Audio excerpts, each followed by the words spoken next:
好啦，講咗嗰網友話頭先咧，我路過呢個陳宇森嗰個嘅所謂士多啦，真係大撚鑊啊！我係陳宇森以前都前議員啦，佢喺呢個士多咧，基本喺建制派賣廣告，嗰啲咩盧婉婷啊、陳穎欣幾年嗰啲海報啊，你話真係大唔大鑊啊？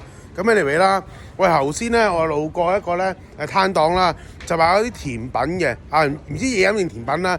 問過阿姐我好奇問阿姐，咦阿姐點解你雪櫃咧佢都冇開過咧？於是摸一摸，喂真係冇溫度啊阿姐。於是一個阿姐竟然咪話啦，梗係冇溫度啦，未開梗係冇啦。嗱講真，嗱佢嗰個其實呢句説話咧少冒犯嘅。點解咁講咧？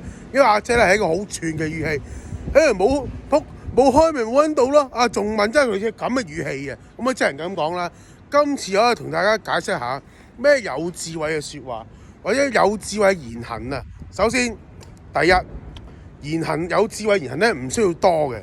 即係好似頭先阿姐咁樣講多咗啦，你淨係話我冇溫度冇開咯，咁樣簡單一句咪得咯。喺呢度加多句仲問就好似好串鳩我。你問啲咁蠢嘅問題，你講真啦，我問呢個問題正撚常啦。我點知你個櫃係壞鳩咗啊？係路風唔開啊？你真係未開咧？你個臭閪冇得串鳩我喎！你仆街唔使知做生意啊！你阿姐你咁樣串，仆街翻屋企做肉便器啦，同佢揾你老婆你位男朋友點戇撚鳩啊！第二樣嘢，好似行為嚟講，已經係另外一個智慧嘅一個寒暑表啦。首先好似撚樣好撚多嗰啲多餘動作嗰啲係嗰啲咩？嗰啲叫咩？嗰個係嗰啲小動作係啊。好似如果假如好似賭神咁樣有一個小動作咧，係 set 嚟咧跣鳩人哋另外一回事啊！但有時唔係嘅，好似我都話咁樣，我講嘢咧，我手勢咁樣嘅，呢樣嘢都要戒，呢樣嘢都要戒嘅。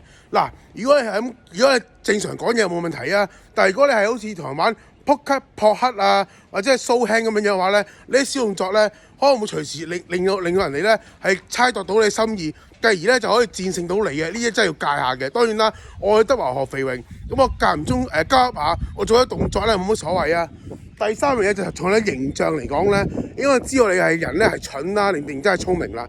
好似我頭先見到一條靚女，show 長腿，長腿冇乜問題啊，我中意望。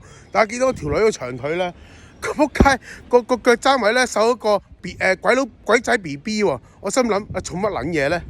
你紋身唔緊要，但係點解好似我學首歌話齋新聞紋咗個鬼佬，唔知點解無啦啦竟然有啲人咧好撚興咧問啲咩鬼佬咩香蕉講真呢圖案嚟講咧講真你如果靚女嚟講嘅話咧，你問到自己成身公仔紙咁樣，你問到自己成身紋身都冇所謂嘅。